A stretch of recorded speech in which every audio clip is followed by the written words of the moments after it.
Rais wetu wa Jamhuri ya Kenya, naibu wako Mheshimiwa Rigathi Gachagua, familia ya mwenda zake kiongozwa na seneta wa Nyandarua, Seneta Methu, na mama mjane, Mama Janet, Governor wa Nyandarua, Mheshimiwa Badilisha, viongozi mliofika hapa, majirani, marafiki na waombolezaji wenzangu. Bwana asifiwe.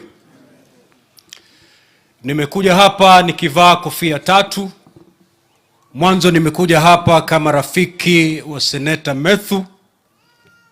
Pili, nimekuja hapa kuwakilisha familia yangu, na pia kuja hapa kupeana rambirambi kwa sababu ama kupeleka rambirambi zangu kwa niaba ya Senate.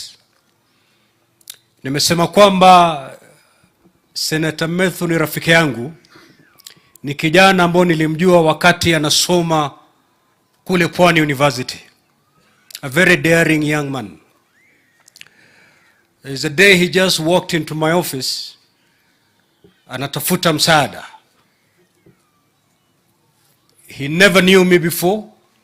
Alijua tu kuna governor wa Kilifi, and because he was in need, he decided to come and knock at the door of the governor, and that is the time I got to know about Senator Methu. Ni kijana shupavu sana. Senator Methu speaks very slowly, but he speaks deep. Maneno yake hayambatani na umri wake. He's like those young men that Chinua Achebe was describing. Kwamba you could be a young man, but if you wash your hands clean, you can dine with the mighty and the kings. That is your senator as Nyandarua people. And I wasn't surprised when I go to the Senate to see Senator Methu. Because hata kule Pwani alijaribu kutafuta viti vya the students organizations and universities. I remember he ran for one of those positions. Sijua alishinda ama alishindwa, but his task to lead actually started pretty early in his boyhood days. So nimekuja hapa kufariji rafiki yangu. Pili, nimekuja hapa kupeana rambirambi zangu na za familia yangu. Tatu, kuja hapa kupeana rambirambi za Senate. As a Senate, we live as a family. The joy of one senator is the joy of all of us in the Senate. And the pain of one senator is the pain of all of us in the Senate. Unlike the National Assembly, we are very few. And that's why we live as a family. Senator yoyote ule akipatikana na janga, we all of us come together and lend a shoulder to that senator so that they can lean on during those turbulent days. And that's why today we may not see all the senators present, but I want to assure Senator Methu that the entire Senate as an institution is here standing and praying and lifting him in prayer. Najua wazi kwamba wingu la majonzi limetanda katika familia hii ya Senator Methu. But Senator Methu is not the only person who's lost a dad. So has the Senate. Because that's how we live as a family. Na nakumbuka kule nakotoka kuna msemo mmoja, it's more profound when you speak it in my mother tongue, but of course none of you will understand. Kuna msemo kule natoka unasema kwamba muhimu bomukiba makindaga tongo ganagaya. How I wish I could render this in Kikuyu. But let me put it in Swahili, see whether you'll understand it. Mti mkubwa ukianguka, wana wa ndege ambao wanategemea ule mti bila shaka watayumba na watatapatapa. So to the family, we know Mzee Maigo ndalikuwa mgumo, ndalikuwa ule mti mkubwa anashikilia familia hii. Na kuanguka kwake bila shaka, this family will never be the same again. Senator Methu, Mama Janet, and the rest, we are here to pray for you. Tumekuja kuwafariji na kumwombea Mwenyezi Mungu kwamba wakati huu mgumu awapatie nguvu ili wingu hili la majonzi muweze kulibeba. And that's why we are here, to give you that shoulder to lean on at this very trying moment. Nikimalizia, sitaki kuzungumza mengi, lakini nilipokuwa nimekaa hapa, viongozi wote ambao wamekuja hapa, hususan viongozi wa Nyandarua, hakuna kiongozi aliyezungumza na akamaliza mazungumzo yake pasipo kutaja mradi na kumwomba rais kwamba afanye kitu katika hilo mradi. Na si viongozi wa Nyandarua peke yake.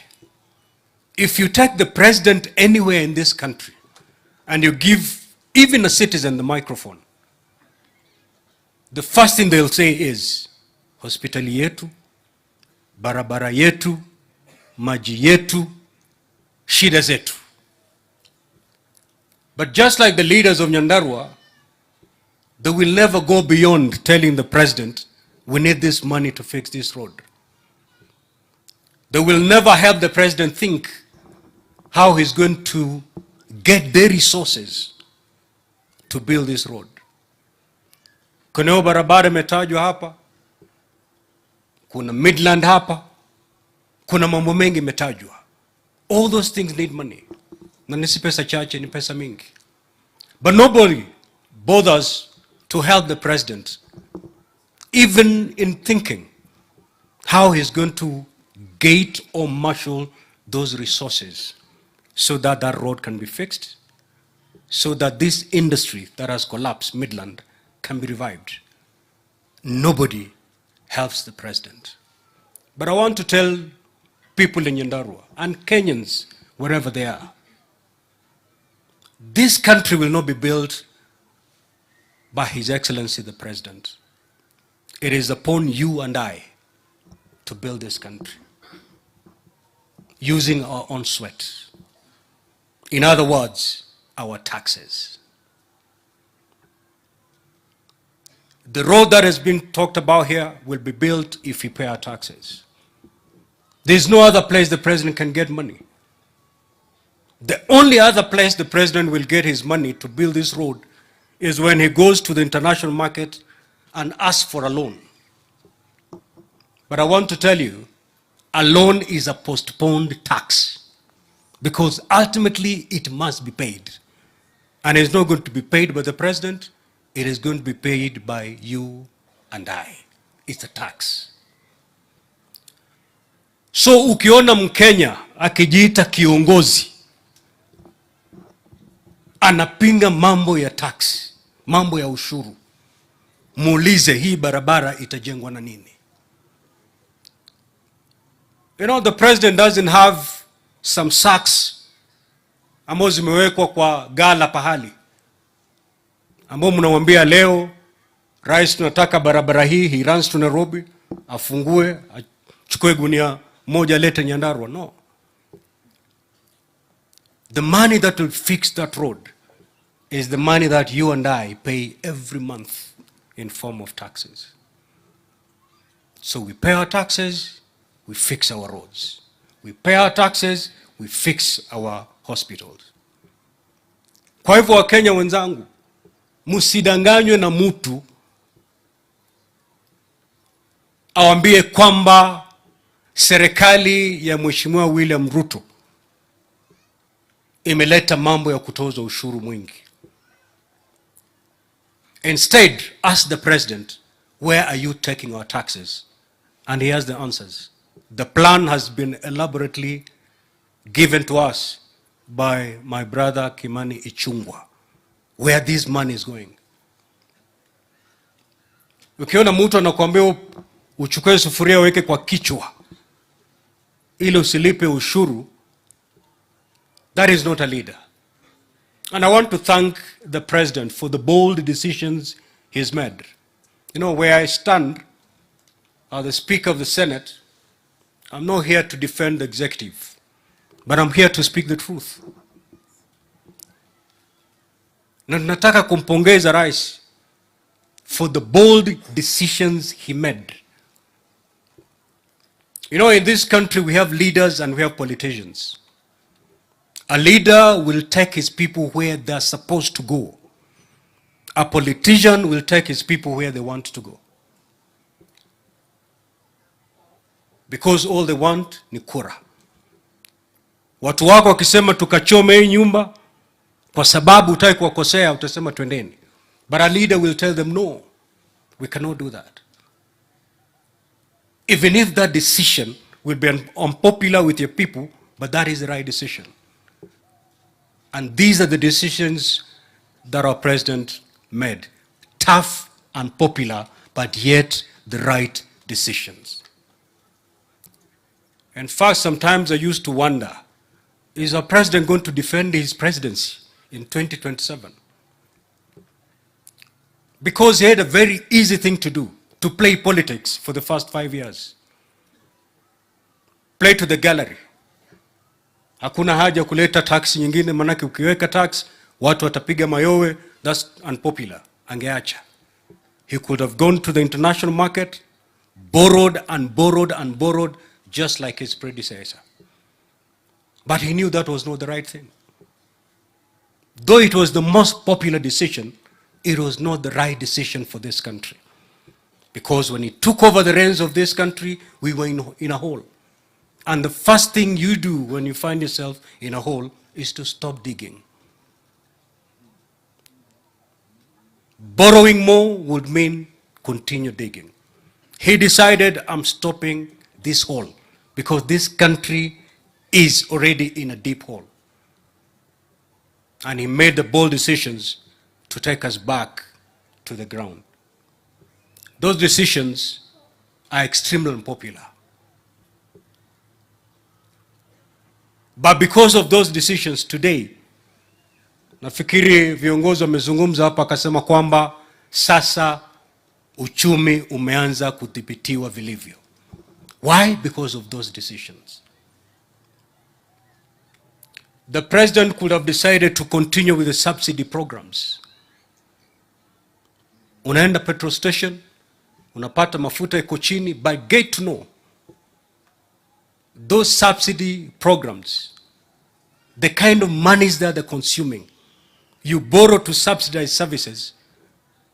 When these loans mature, ndo utajua cha mtema kuni. Just ask our neighbors here, Ethiopia. You will get to know that the decision that the president made was the right decision for this country. Today, this country is celebrated by international lenders because it's keeping its financial obligations. Why? Because of those tough decisions the president made. Kwa hivyo, Mheshimiwa Kimani Ichung'wah, ukisikia jamaa wanataka kurudi kwa maandamano, just let them be.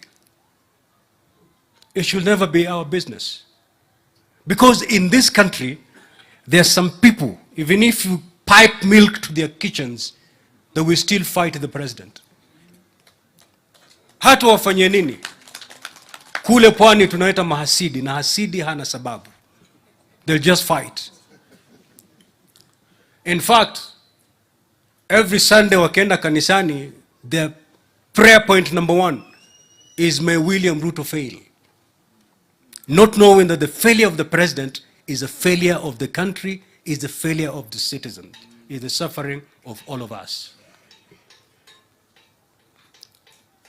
So, ukiona mevaa masufuria, that should not in any way derail us from the plan.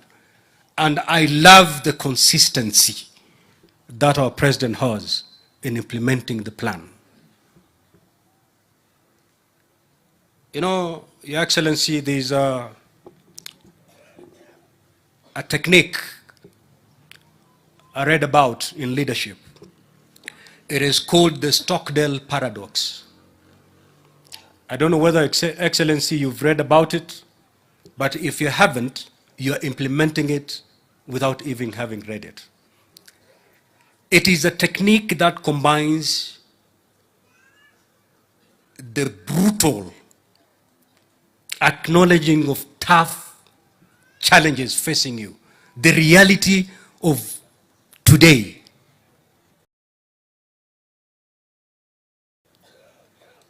and then combining that with the wit of believing that because of the programs I'm putting across, we will one day break even. Your Excellency, when you took over the reins of this country, leadership, the facts, the challenges that were facing you, we knew it will take maybe even 10 years to move from where we are.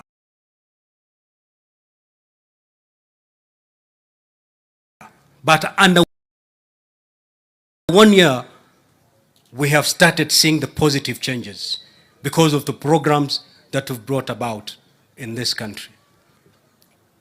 The only thing we can do, wananchi wenzangu, is to pray for our president. You know, me, I was told whenever we go for prayers with the president, kanisa wanasema kwamba tulimuombea rais, akawa rais. That's a good thing. Lakini kule pwani tunasema kwamba kupanda mchongoma si ngoma. Ngoma ni kushuka mchongoma. Praying for the president to be president si huja. Huja ni kumwombea ili afanikiwe katika urais wake. If we prayed for him to be the president, we need to even double our efforts so that he succeeds. I am shocked today that I can see bishops, pastors who prayed for William Ruto to be the president are the first people to give up.